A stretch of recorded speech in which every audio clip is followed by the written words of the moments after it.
It's Carson Wentz, starting his third straight game for the Vikings. Trailing by 3, low snap. Wentz able to hand it off. And a big hole up the middle for Mason, who gains 9.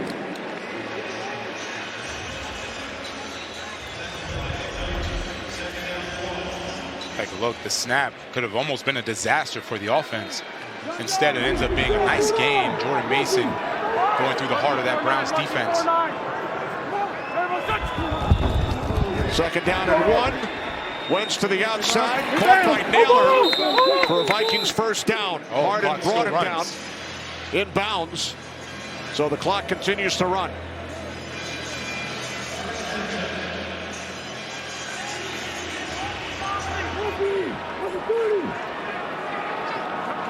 Vikings scored a touchdown on the opening drive of this second half. Pass is caught out to the 38-yard line. It's Hockenson. Down to 2:05 as the clock continues to run, a gain of 6. And that will take us to the 2-minute warning. 3-point game here with 2 minutes remaining. Right now, Justin Jefferson at the bottom of the screen, lined up against Denzel Ward. Second down and 4. Wentz over the middle, first down. Across midfield, T.J. Hockenson. What you're going to see is a lot of T.J. Hockenson going right over and sitting on the zone. What was interesting is that they rolled the zone away from Denzel Ward, yet Carson Schlesinger went a little too far, and then Hockenson went right underneath where he was. Gain of 15, his 6th catch today, and now Jefferson able to make the catch, matched up with Denzel Ward. Another Vikings first down. That's just beautiful. Carson Wentz recognizing last time it was one-on-one, no help. Same thing happens here. 4-time Pro Bowler Denzel Ward, he's usually good in that, but those 50-50 balls, they're always going to go to Justin Jefferson. Browns call timeout. Charge timeout, Cleveland. Following the 21-yard reception by Jefferson. Coming up, the Mercedes-Benz postgame highlights and analysis and an interview with the star of the game. That's coming up on the Mercedes-Benz postgame, down to 1:10 with the Vikings already in field goal range, and trailing by 3. You see how quickly the momentum changes, the situation changes, right? Because now the Vikings are in field goal range. They still have that timeout, which Kevin Stefanski didn't force Kevin O'Connell to take. So you have a timeout. You're able to still run your offense, right? Run the football if you want. Still have the passing play. So now defensively, you're worried about not allowing them to score the touchdown. What you're really worried about is how do we force a 3 and out, or excuse me, not a 3 and out, force a 3rd down so they only kick it as opposed to a touchdown.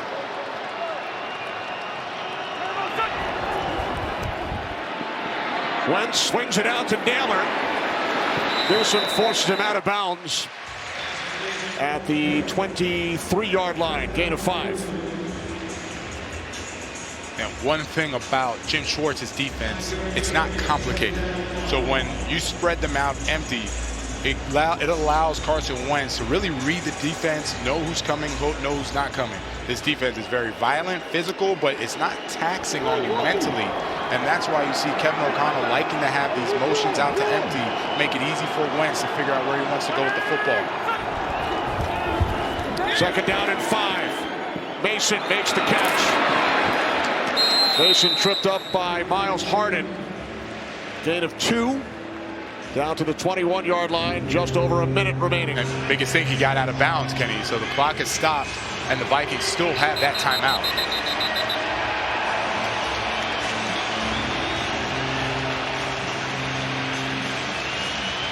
All right.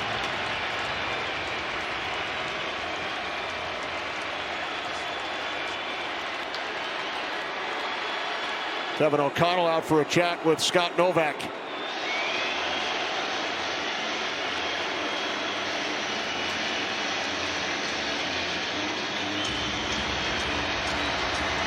Third down and 3 upcoming for the Vikings.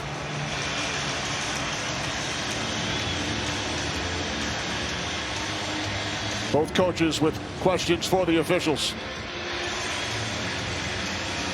It's like they're trying to determine if Jordan Mason actually got out of bounds or was his knee down prior to having that ball out of bounds. After review, the runner's knee was down inbounds. Clock was at 59 seconds. Cleveland has elected to take a charge timeout, so we do not run 10 seconds. So second charge timeout for Cleveland. Play clock will be at 25, game clock at 59. There you saw the knee go down before the ball touched out of bounds. And Cleveland takes a timeout instead of the 10-second runoff. And Cleveland is doing that because now they need to preserve time. As I mentioned, the situation has changed.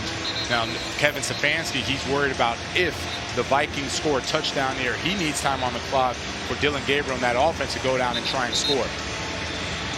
They had 2 seconds back on, so the clock now at 59 seconds. Gabriel can only watch. Third down and 3. Mason in the backfield. Addison in motion. On third down. Wentz complete for a first down. It's Addison at the Browns 17.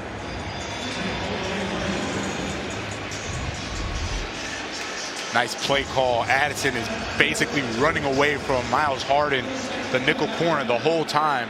That is a tough coverage from Miles Harden. The best he can do is just make the tackle, but it was enough for a first down.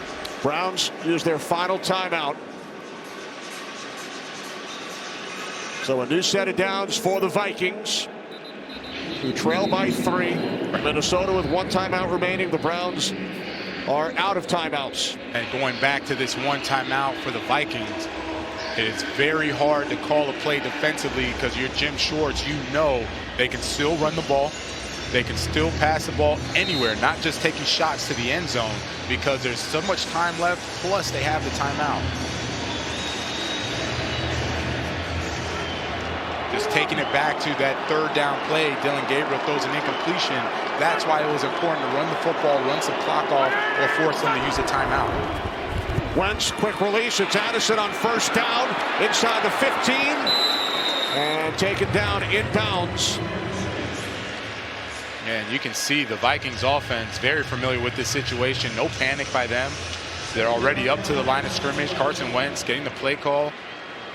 And now is the time where you need a Myles Garrett. It's Browns defense to step up, make one of these game-changing plays. Wentz, 2nd and 5. Addison, he's got it! Touchdown!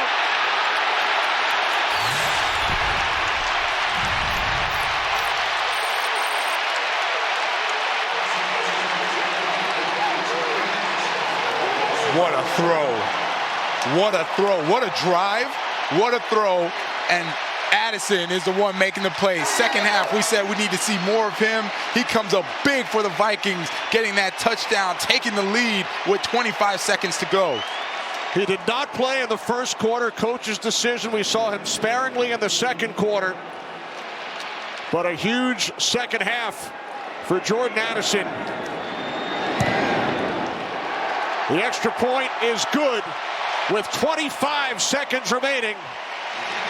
The Vikings now lead by 4. Yeah, Jordan Addison, I mean, this is just, the route is good. The throw is great.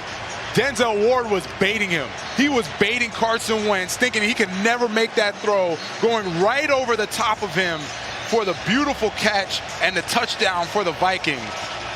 What a play. That was such a nice throw. I can't emphasize enough how good of a throw that was. That is big league. Aaron Rodgers, Patrick Mahomes, those are the ones that take chances on that type of throw and put a beautiful touch over the defender for the touchdown. Addison had a big day last week in Dublin against the Steelers. Wentz heading downfield to celebrate. Garrett and the Browns now trail by 4 with only 25 seconds on the clock.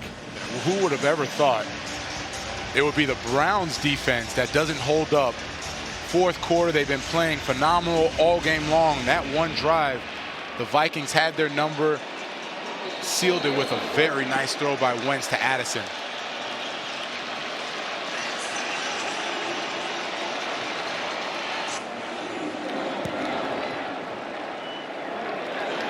Kickoff taken by Ford at the 3. Sampson leading the way. Ford out to the 30. And here's Dylan Gabriel. His day so far has been really good, right? He's able to get the ball out there. He likes those out-breaking routes, putting enough on it. The ball placement was there, and you know he's mobile enough to get out there, throwing a touchdown to Harold Fannin, another one to David Njoku. So it's not like it's too big for him, right? It's just that you got 25 seconds. Right, 21 seconds now. 21 seconds now. Needs to go 71 yards without a timeout. Right. Gabriel on first down. Throws over the middle. It's caught. Wow. Across midfield by Bond. They do not have a timeout. Clock running. And now Gabriel will spike it. 23-yard connection from Gabriel to Bond. And now we have 7 seconds remaining. And the ball at the Vikings 49. You know, if I'm 7 seconds, I don't know if I want to try to get greedy and see if I can pick up a quick chunk play to the outside, throw a 7 route, 15 yards and out to the sideline before going for it all on a Hail Mary. Vikings drop 3 all the way back. 7 seconds. Gabriel sets. Heaves it downfield to the end zone. It is picked off. Now it sounded like a whistle may have been blown prior to the snap.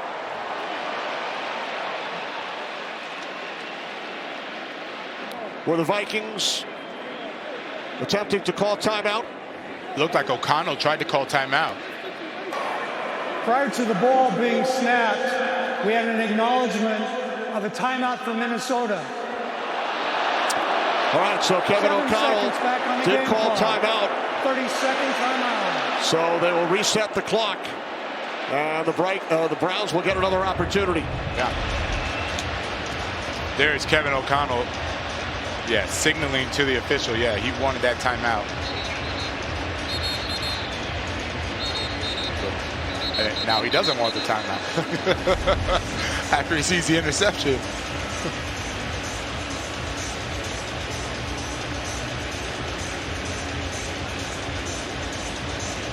So the ball plays back at the 49-yard line with 7 seconds remaining.